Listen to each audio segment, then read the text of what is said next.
तो चलिए शुरू करते हैं आज के सेशन को डेटाबेस मैनेजमेंट सिस्टम के साथ। डेटाबेस मैनेजमेंट सिस्टम में एक सेशन मैंने करा दिया था। डेटाबेस मैनेजमेंट की क्लास हमारी हो चुकी थी। आज सेकंड क्लास है, सेकंड पार्ट में डिस्कस करने वाला हूं। और सेकंड पार्ट में हम लोग डिस्कस करेंगे file system versus DBMS, file system versus database management system. ये होता क्या है, ठीक है। उससे पहले आपको बता दूं, डेटाबेस मैनेजमेंट एक ऐसा सब्जेक्ट है, अगर आपको समझ में आ जाए तो बहुत अच्छी बात है, ठीक है, क्योंकि ये अपने कंपटीशन एग्जाम में एक अच्छा रोल प्ले करता है, ठीक है। स्टूडेंट्स अक्सर अटक जाते हैं क्वेश्चन को पढ़ने में, समझने में अटक जाते हैं, ठीक है। समझ में आ रहा है, अच्छी बात है। नहीं समझ में आ रहा है तो उसके लिए श्रेष्ठम विद्यापीठ आपके पास है, ठीक है।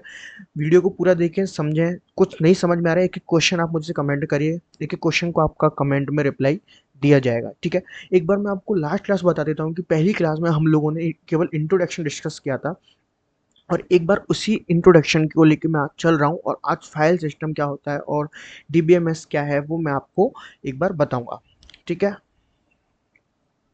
तो देखिए, डेटाबेस मैनेजमेंट को हम डिस्कस कर रहे हैं, और लास्ट क्लास में हम लोग पढ़ चुके थे, डेबी सॉरी लास्ट क्लास में हम डेटाबेस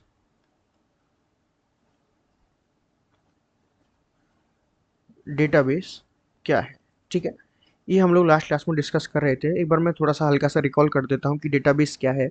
डेटाबेस क्या है? डेटाबेस कुछ नहीं है, डेटा को किस तरीके से अरेंज करना है, किस तरीके से मैनेज करना है और उसे स्टोर करना, क्या कहलाता है? डेटाबेस कहलाता है। डेटा क्या है? मैंने आपको बताया था कि रो फैक्ट या जो भी चीज़ एग्जिस्ट करती हैं वो सारा क्या होता है? डेटा होता है। उन्हें असेंबल करना होता है, हमारा डेटाबेस बनकर तैयार हो जाता है, ठीक है। फिर बात आई थी कि भाई data database management system. Database management system क्या है? डेटा को क्रिएट करना, ठीक है। डेटा को सॉफ्टवेयर के थ्रू क्रिएट करना और उसको मेंटेन करना, क्या कहलाता है? डेटाबेस मैनेजमेंट सिस्टम, ठीक है। इन दो चीज़ों पर मैंने बात कर ली थी विद एग्जाम्पल। आप लास्ट क्लास देख लेना, इस क्लास लास्ट क्लास को आप देख लेना, इस इंट्रोडक्शन की क्लास को। मैं इस ये जो क्लास है इसके डिस्क्रिप्शन में उसका लिंक पेस्ट कर दूंगा, ठीक है। आज लेकिन मैं बात करने वाला हूँ file system versus database management system. File system क्या है, सबसे पहले इसको लेकर मैं चलूँगा। फाइल, क्योंकि डेटाबेस डेटाबेस डेटाबेस से पहले क्या डेटाबेस से पहले हम लोग क्या यूज़ कर रहे थे? डेटाबेस से पहले हम लोग यूज़ कर रहे थे फाइल सिस्टम, ठीक है। भाई ये फाइल क्या है, फाइल सिस्टम क्या है, इस चीज़ को हमें जानना है, ठीक है। तो देखिए, फाइल सिस्टम, सबसे पहले मैं फाइल के बारे में बात करूँगा। फाइल क्या होती है कि पहले डेटा को किस तरीके से स्टोर किया जाता है। पहले डेटा को डेटाबेस मैनेजमेंट से मेंटेन ना करके उसको फाइल में मेंटेन किया जाता है। फाइल जैसी कि कोई भी आपकी, जैसे मान लो एक्सेल फाइल हो गई, ठीक है। आपने नाम सुना होगा MP3। भाई किसी को कोई नया गाना लॉन्च हुआ, आपको नेट पे गाना नहीं मिल रहा, नेट पे वो सॉन्ग नहीं मिल रहा है, आपने किसी अपने फ्रेंड के पास सुना, बोलेंगे भाई यार MP3 में मुझे ये सॉन्ग भेज दे, ठीक है। MP4 में मुझे वीडियो भेज दे। आपने कई बार .MP3 एक्सटेंशन, .MP4 एक्सटेंशन देखा। ये सब क्या फाइल फॉर्मेट है, फाइल के लिए होते हैं। आप पहले फाइल को एक्सेल में, MP3 में, PPT में, ठीक है, पेन ड्राइव में जो डेटा है उसमें, C ड्राइव में जो डेटा है वो सारी क्या होती है? हमारे फाइल स्टोरेज है, ठीक है। ये सारा कुछ हमारा क्या होता है? फाइल स्टोरेज, फाइल की फॉर्म में, फाइल फॉर्मेट में ये स्टोरेज होता है। तो बेसिकली फाइल सिस्टम क्या होगा? फाइल सिस्टम क्या होगा कि क्या process of storing data and fetch, ठीक है। भाई डेटा, फाइल में भी क्या डेटा ही है, लेकिन किस तरीके से? कि फाइल फॉर्मेट में। किस तरीके से? फाइल फॉर्मेट में। Process of storing data and fetch,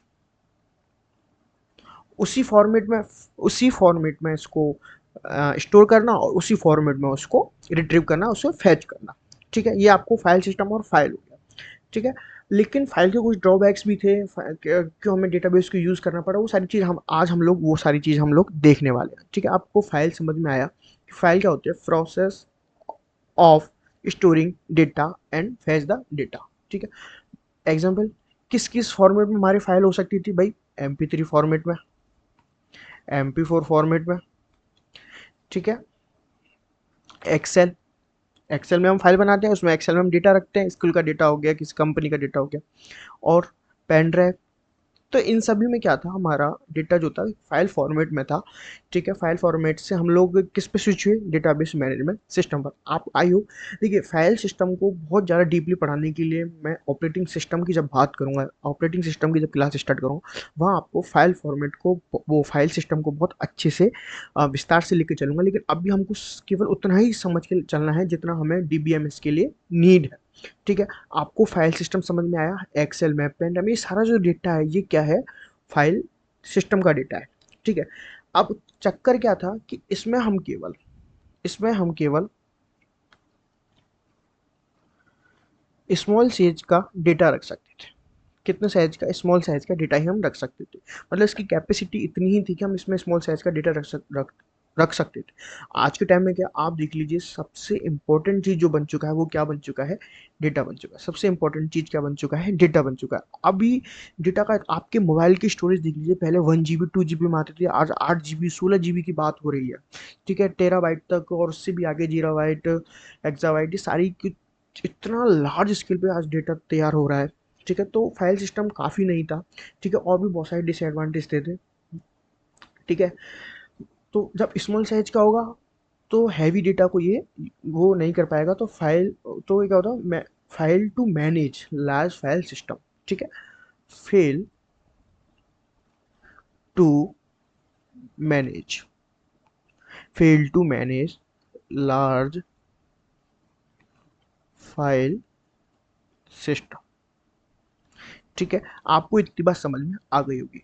अब मैंने आपको फाइल सिस्टम बता दिया किस तरीके से काम करता है, क्या है मतलब, किस तरीके से क्या मतलब फाइल सिस्टम होता क्या है और फाइल क्या होती है, उसके अंदर डेटा क्या है, आपको समझ में आ गया होगा। आपने गाने सुने हैं, MP4 फॉर्मेट में वीडियोस देखे हैं। ठीक है, ये सारी चीज़ें। लेकिन अब इसके क्या डिसएडवांटेज थे जिसकी वजह से हमें डेटाबेस मैनेजमेंट सिस्टम को यूज़ में लेके आना पड़ा।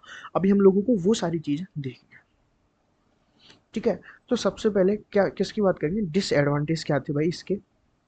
तो डिसएडवांटेज में हम सबसे पहले बात करेंगे कि इसके डिसएडवांटेज क्या थे। देखिए, डेटा रिडंडेंसी। ठीक है, डेटा रिडंडेंसी, पहले आपको रिडंडेंट का मतलब समझ में आना चाहिए। रिडंडेंट का मतलब होता है बार बार पुनरावृत्ति। क्या, बार बार पुनरावृत्ति। अच्छा, इसमें डेटा रिडंडेंसी का मतलब क्या है, डेटा रिडंडेंसी को मैं आपको बताता हूँ कि कुछ हमारा जो डेटा होता है उसमें कुछ डेटा ऐसा होता है जिसकी नीड हमें बार बार होती है। ठीक है, जिसको हमें मल्टीपल लोकेशन पर बार बार रखना पड़ता है। ठीक है, इस तो वो क्या होती है, खामी होती है। उससे क्या होता है कि कोई डेटा है, मान लीजिए कोई डेटा है। ठीक है, ये रिडंडेंट हो रहा है, कोई डेटा है, ये रिडंडेंट हो रहा है। इसकी वजह से क्या हो रहा है, स्पेस, हम स्पेस जो हो रहा है उसका, वो उसका क्या हो रहा है, यूज नहीं हो पा रहा है। ठीक है, वो क्या हो पा रहा है, स्पेस यूज नहीं हो पा रहा है, यूजलेस है वो। क्या है, यूजलेस। ठीक है, तो इससे क्या होता है, हमारा स्पेस जो है वो बेकार जाता है। ठीक है, तो ये इसका ड्रॉबैक है। अच्छा, अब आपको मैं इसको एग्जांपल से समझा देता हूँ। आपको मैंने बता दिया कि डेटा रिडंडेंसी क्या होता है, डेटा की बार बार पुनरावृत्ति होना या सम डेटा मल्टीपल लोकेशन पर यूज करना। ठीक है, तो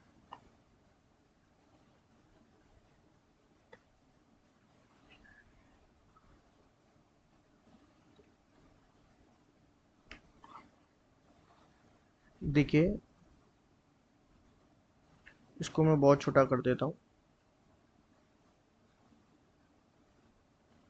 और इसको थोड़ा सा बड़ा, ताकि आपको समझ में आ जाए। ठीक है, अब देखिए, इसको क्या समझते, हम एग्जाम्पल से समझते हैं और उससे पहले मैं आपको बता देता हूँ क्या होता है सम डेटा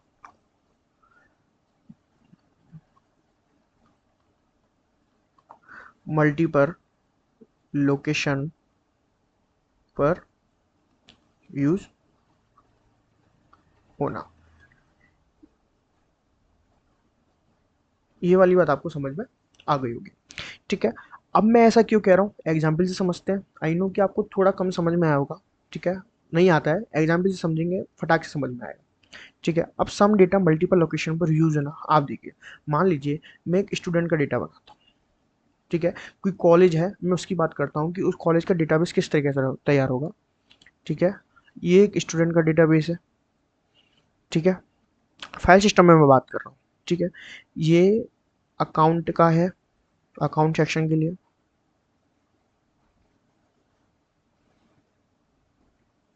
ठीक है, और ये है अपने कॉलेज टीचर, वो क्लास टीचर के लिए। किसके लिए है ये?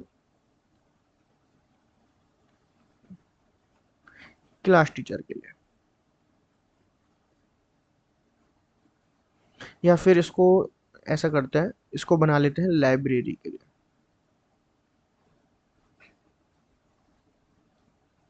ठीक है, लाइब्रेरी। अब देखिए होता क्या है, एग्जाम्पल से समझिए। एक कॉलेज का डेटा तैयार कर रहा हूँ, एक स्कूल का डेटा, कॉलेज का डेटा मान लीजिए। ठीक है, डेटाबेस तैयार कर रहा हूँ जिसमें एक स्टूडेंट के लिए डेटाबेस अलग से बनाया, अकाउंट के लिए डेटाबेस अलग से बनाया और लाइब्रेरी के लिए डेटाबेस अलग से तैयार किया। ठीक है, अब इसमें क्या होता है, इसमें देखिए आप, इसमें क्या होगा, स्टूडेंट का सीरियल नंबर होगा। ठीक है, स्टूडेंट का नेम होगा, उसकी एज होगी, उसकी क्लास होगी। ठीक है, इस तरीके से मान के चलते हैं, एज्यूम करके चलते हैं कि स्टूडेंट डेटाबेस तैयार करने में हमने ये सारी चीज़ें यूज की। अब क्या होता है, अकाउंट सेक्शन की बारी है, तो भाई अकाउंट सेक्शन की बारी है तो हमें फिर से क्या करना पड़ा, सीरियल नंबर, नेम, ठीक है, एज की जरूरत नहीं पड़ती है, क्लास और कोर्स आईडी। क्या? Course ID. ठीक है, आप ये हमको लिखना पड़ा। अब फिर हमको ये कोर्स आईडी, ठीक है, और एक कॉलम और बना देते हैं इसमें हम लोग, फीस का। किसका? फीस का। भाई बात आई आपको समझ में? ठीक है, अब हम बात करेंगे लाइब्रेरी की। लाइब्रेरी में क्या, लाइब्रेरी में क्या होगा, वही फिर सीरियल नंबर चाहिए स्टूडेंट का, नेम चाहिए, क्लास चाहिए, इस बार रोल नंबर भी हो सकता है चाहिए। ठीक है, कौन कौन सी किताब लेके जा रहा है वो चाहिए होगा। तो इस तरीके से आपने देखा कि हमने स्टूडेंट के लिए तैयार किया, अकाउंट के लिए तैयार किया और लाइब्रेरी के लिए भी तैयार किया। अब आपने देखा कि बार बार हर डेटाबेस में हमें कुछ चीज़ें जो हैं बार बार यूज़ करनी पड़ी। सीरियल नंबर इधर है, सीरियल नंबर इधर है, नेम बार बार यूज़ करना पड़ रहा है। ठीक है, क्लास बार बार यूज़ करनी पड़ रही है। देखिए, तो ये क्या हुआ, डेटा रिडंडेंट हो रहा है। ठीक है, डेटा रिडंडेंट हो रहा है और डेटा रिडंडेंसी की वजह से क्या हो रहा है कि स्पेस ऑक्यूपाई हो रहा है, हमारा स्पेस वेस्ट जा रहा है। तो हमें कुछ ऐसा करना था कि जिसकी वजह से हम एक ही बार सीरियल नंबर या नेम, इन सारी चीज़ों को हम यूज करें और बाकी अलग अलग जगह पर हमारा जो डेटा है, मान लीजिए किसी रवि नाम का जो डेटा है वो अकाउंट के लिए भी और लाइब्रेरी के लिए भी इस तरीके से एक्सेस हो जाए कि डेटाबेस क्रिएट करते समय हमें बार बार उसकी रिडेंट डेटा को रिडंडेंट ना कराना पड़े। आपको बात समझ में आएगी मैं क्या कहना चाह रहा हूँ, कि डेटा रिडंडेंसी क्या होता है, मल्टीपल लोकेशन पर देखिए serial number, class name, class, ये सारी चीज़ें बार बार यूज़ हो रही है, हमें इसके यूज़ को रोकना है। वो किसके थ्रू होगा, की के थ्रू, नॉर्मलाइजेशन के थ्रू होगा, वो हम बहुत बाद में बात करेंगे उस चीज़ों की। लेकिन अभी आपको समझ में आया होगा कि मैं क्या कहना चाह रहा हूँ। तो डेटा रिडंडेंसी क्या था, फाइल सिस्टम का ड्रॉबैक था। ठीक है, जिसको रिमूव करने के लिए, दूर करने के लिए किसकी ज़रूरत पड़ी, डेटाबेस मैनेजमेंट की। ठीक है, अगली हम बात करते हैं डेटा इनकंसिस्टेंसी की।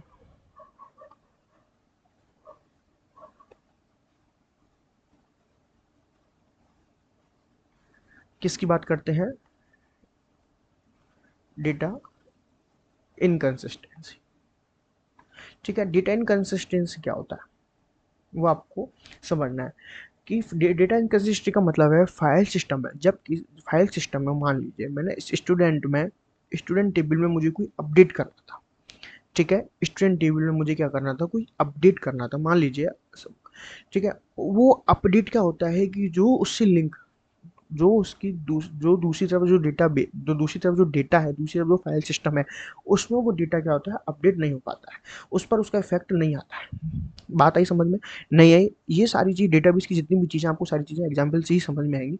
तो मैं एक एग्जाम्पल लेके चल रहा हूँ। ठीक है, देखिए, पहले मैं एक बार लिख देता हूँ।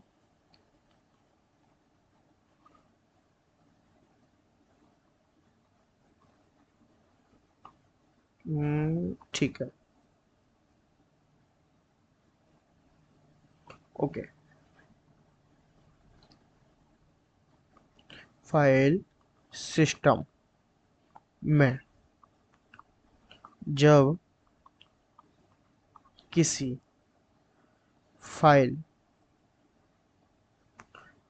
फाइल में डेटा डेटा अपडेट हो, डिलीट हो, कुछ भी हो, ठीक है, करते हैं,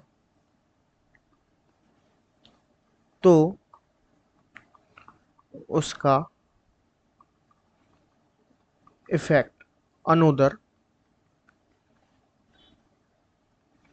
फाइल पर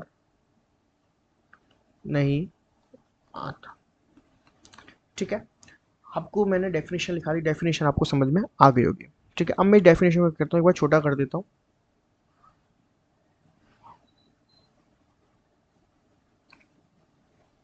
ठीक है, मैं कहना क्या चाह रहा हूँ, मेरे कहने का मतलब क्या है, अब आप समझिएगा। मेरे कहने का मतलब है, एग्जाम्पल समझते हैं। ठीक है, एग्जाम्पल समझते हैं। देखिए, ये एक टेबल है, ये एक टेबल है। ठीक है, किस ना स्टूडेंट का डेटा है इसमें, और इसमें किसका डेटा है, अकाउंट का। किसका डेटा है इसमें, अकाउंट का। ओके, समझ में आई बात।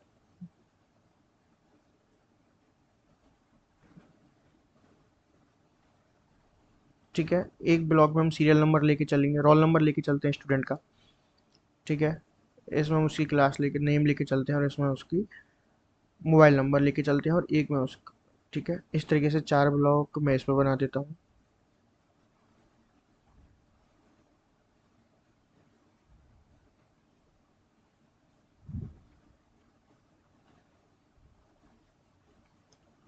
देखिए, अब इसमें क्या किया मैंने, इसमें सीरियल नंबर लिखा, इसमें नेम लिखा, और इसमें क्या लिखा मैंने, नेम हो गया, सीरियल नंबर हो गया स्टूडेंट के लिए, इसमें उसकी एज हो गई, और इसमें उसका हो गया मोबाइल नंबर। ठीक है, सेम ही अकाउंट के लिए सीरियल नंबर चाहिए हमें स्टूडेंट का, नेम चाहिए, एज नहीं होगी तो अभी चलेगा, मोबाइल नंबर चाहिए, और कोर्स आईडी चाहिए, और फीस चाहिए।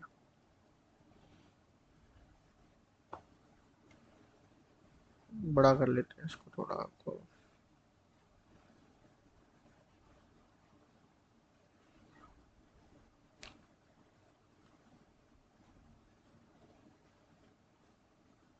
ठीक है, अब देखिए, अब यहाँ पे सीरियल नंबर चाहिए, नेम चाहिए, एज चाहिए, मोबाइल नंबर चाहिए। मान लीजिए मैंने लिखा सीरियल नंबर 1 है, और नाम है रवि, रवि नाम है, 18 एज है, मोबाइल नंबर उसका है एक्स एक्स एक्स। ठीक है, अब यहाँ पे सीरियल नंबर डाला, रवि डाला, mobile number x x x है, सी आई डी मैंने कोर्स आई डी लिख दी है इसकी, मान लीजिए मैथ का एम लिख दिया, और फीस लिख दी उसकी मैंने 5,000 रुपये। ठीक है, इस तरीके से मैंने लिख दिया। अब मुझे क्या करना था कि इनकंसिस्टेंसी क्या होता है, फाइल सिस्टम में जब किसी फाइल में डेटा अपडेट करते हैं, डिलीट करते हैं, अपडेट किया वही मतलब है, कुछ भी उसमें कुछ भी एडिटिंग करना, उसका इफेक्ट अनदर फाइल पर नहीं आता। इसका मतलब क्या है, मान लीजिए मैंने यहाँ पर रवि का जो मोबाइल नंबर है, रवि का जो मोबाइल नंबर है, मुझे करना था एक्स वाई एक्स। क्या करना था, एक्स वाई एक्स। अब क्या होगा, कायदे से अगर सोचो कितना अच्छा होता कि मैं यहाँ पर अपडेट कर रहा हूँ, और यहाँ पर भी अपडेट हो जाए। क्या करना है, यहाँ पर अपडेट कर रहा हूँ, और अपने आप यहाँ पर भी अपडेट हो जाए, यहाँ पर भी क्या हो जाए, एक्स वाई एक्स हो जाए। लेकिन ऐसा होता नहीं है, लेकिन ऐसा होता नहीं है। यहाँ पर अपडेट करने से इस फाइल पर इफेक्ट नहीं आया, ये फाइल सिस्टम का क्या होता है, ड्रॉबैक होता है। इसी को क्या कहते हैं, डेटा इन कंसिस्टेंसी। ठीक है, इसी को क्या कहते हैं, डेटा इनकंसिस्टेंसी। वापस से समझिए, स्टूडेंट का एक टेबल तैयार किया, एक फाइल हमने अकाउंट की तैयार की, उसमें मैंने मोबाइल नंबर डाला एक्स एक्स एक्स, अकाउंट में भी रवि का mobile number x x x. अभी मुझे क्या करना है, रवि का मोबाइल नंबर करना है एक्स वाई, अभी मुझे रवि का मोबाइल नंबर क्या करना है, एक्स वाई एक्स करना है। अगर लेकिन ये एक्स वाई एक्स क्या होता है कि अकाउंट वाली जो फाइल बनी हुई है, इसमें ये अपडेट डेटा अपडेट नहीं होता है, इसमें अपडेट करना पड़ेगा। ठीक है, तो ये क्या हो गया, ड्रॉबैक हो गया। अगर कैसा होता है कि मैं स्टूडेंट टेबल में डेटा अपडेट कर रहा हूँ, और ज़रूरत के अकॉर्डिंग यहाँ पर भी डेटा अपडेट हो जाए। ठीक है, तो ये क्या होता है, डेटा इनकंसिस्टेंसी कहलाता है। ठीक है, दूसरी बात मैं बात करूंगा, नो कॉन करेंसी। ठीक है, क्या बात करूंगा, नो कॉन करेंसी।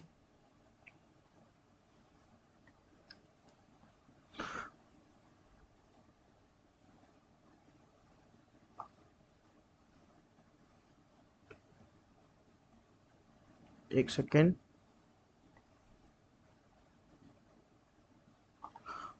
ठीक है, नो कॉन्करेंसी की मैं बात करूंगा। देखिए, क्या बात करने की कह रहा हूँ। नो कॉन्करेंसी का मतलब होता है कि फाइल सिस्टम, जैसे कि कोई फाइल सिस्टम है, फाइल सिस्टम में सेम फाइल पर कोई फाइल सिस्टम बनाया हुआ है हमने, उस सेम फाइल पर एक से ज़्यादा यूज़र काम नहीं कर सकते। क्या मतलब है नो कॉन्करेंसी का? कि एक फाइल सिस्टम बनाया हुआ है, उस फाइल पर एक से ज़्यादा यूज़र काम नहीं कर सकते। जैसे मैं आपको बता के चलता हूँ एक एग्जाम्पल के साथ, कि जिसकी मान लीजिए आईआरसीटीसी सबसे बेस्ट एग्जांपल है, आईआरसीटीसी की साइट। ठीक है, क्या है? रेलवे से रिलेटेड है। ठीक है, पीएनआर देखने के लिए, टिकट बुक कराने के लिए। अभी क्या होता है, मान लीजिए आईआरसीटीसी ने अपनी ये एप्लीकेशन लॉन्च कर दिया, सॉरी, आईआरसीटीसी ने मान लीजिए फाइल बना दी। ठीक है, अब क्या होगा कि आईआरसीटीसी पे मान लीजिए आप टिकट बुक कर रहे हैं, पूरे देश में आईआरसीटीसी का यूज़ होता है, लाखों, डेली के लाखों लोग इस पर ट्रांजैक्शन करते हैं। अब सपोज करके चलिए कि आईआरसीटीसी ने अपने बना दी फाइल सिस्टम के थ्रू, खुद को फाइल सिस्टम के थ्रू खुद का डेटाबेस तैयार कर लिया, और अब उसमें क्या हो रहा है कि आप मान लीजिए A B C D E, ये तीनों क्या कर रहे हैं, फाइल तैयार कर रहे हैं, सॉरी, ये तीनों क्या कर रहे हैं, इस आईआरसीटीसी को एक्सेस करने का ट्राई कर रहे हैं। ठीक है, अभी आप लोग क्या करते हैं, अभी मान लीजिए ए बी सी डी 5 लोग हो, चाहे लाखों लोग हो, ठीक है, सबके सब इस आईआरसीटीसी को एक्सेस कर लेते हैं, करते हैं, करते हैं एक्सेस, एक्सेस करते हैं एक साथ। ठीक है, लेकिन फाइल सिस्टम में क्या होता है कि आप मान लीजिए आईआरसीटीसी की आपको फाइल सिस्टम के थ्रू बनाकर दे दिया। ठीक है, तो आप क्या करेंगे कि इसको एक बार में एक ही जन एक्सेस कर पाएगा, यानी कि अगर टिकट बुक करना है तो लाखों लोग बैठे रहेंगे, पहले उस एक बंदे का टिकट बुक होगा जिसने सबसे पहले उसको होल्ड किया है, जिसने सबसे पहले उसको एक्सेस किया है। तो इसी को क्या कहते हैं, नो कॉन्करेंसी कहते हैं, कि एक बार में एक से ज़्यादा यूजर्स से काम में नहीं ले सकते। ये सबसे बड़ा ड्रॉबैक था फाइल सिस्टम का। इस फाइल सिस्टम के इस जो नो कनकरेंसी को, यानी कि इस नो कनकरेंसी के ड्रॉबैक को किसने दूर किया? डेटाबेस ने। अब क्या हुआ, आईआरसीटीसी प्रेजेंट में क्या होता है, आईआरसीटीसी ने अपनी वेबसाइट बना रखी है, ठीक है, एप्लीकेशन बना रखी है, इस एप्लीकेशन को कितने भी लोग, लाखों लोग एक संग यूज कर रहे हैं। ठीक है, किस तरीके से यूज कर रहे हैं वो भी हमारा टॉपिक नहीं है, लेकिन लाखों लोग यूज कर रहे हैं, ये है feature of DBMS, feature of DBMS. ठीक है, अब एक लास्ट इसका है नो सिक्योरिटी। क्या चीज़ है? No security, no security. अब देखिए, नो सिक्योरिटी का मतलब क्या हो गया कि हम क्या करते हैं, जिसकी सपोज करके चलिए, अगर हम फाइल सिस्टम, इसमें क्या करते हैं हम लोग कि अलग अलग यूजर को, अलग अलग यूजर को एक साथ तो एक्सेस नहीं दे सकते फाइल को यूज करने के लिए। बोले कि डिफरेंट यूजर को अलग अलग एक्सेस नहीं दे सकते। ठीक है, मतलब क्या है इसका, सपोज करके चलिए, सपोज करके चलिए कि ये एक मैं डेटा तैयार कर रहा हूँ।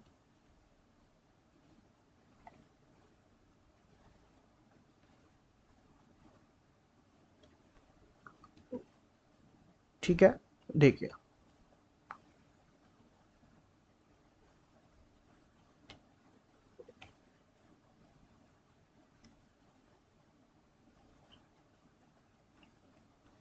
ओके, देखिए,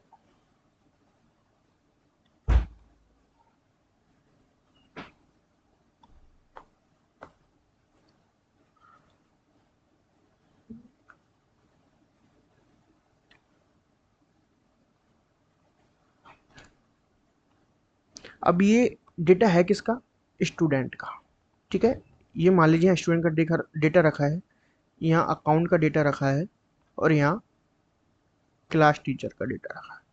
क्लास टीचर के लिए डेटा रखा हुआ है। ठीक है, 3 टेबल मैंने बनाए। अभी नो सिक्योरिटी का क्या मतलब है कि इसमें सिक्योरिटी किस तरीके से हमारी होती है, डिफरेंट यूजर को अलग एक्सेस नहीं दे सकते। ठीक है, कैसे? अब देखिए, अभी यहाँ पे क्या है, स्टूडेंट। ठीक है, स्टूडेंट सीरियल, इसको एक काम करते हैं,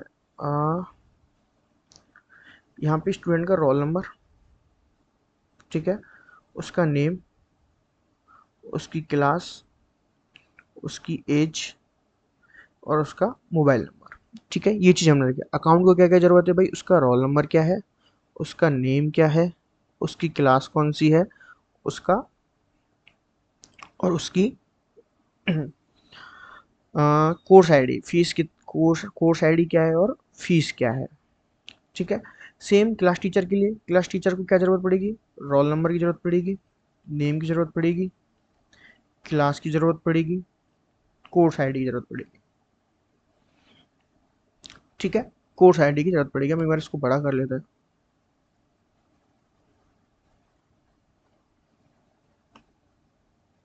ठीक है, चलिए छोड़िए।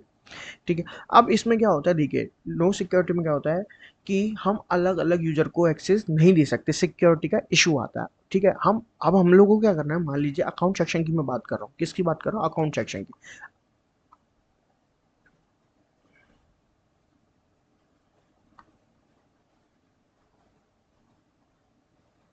ठीक है, अकाउंट सेक्शन की मैं बात कर रहा हूँ।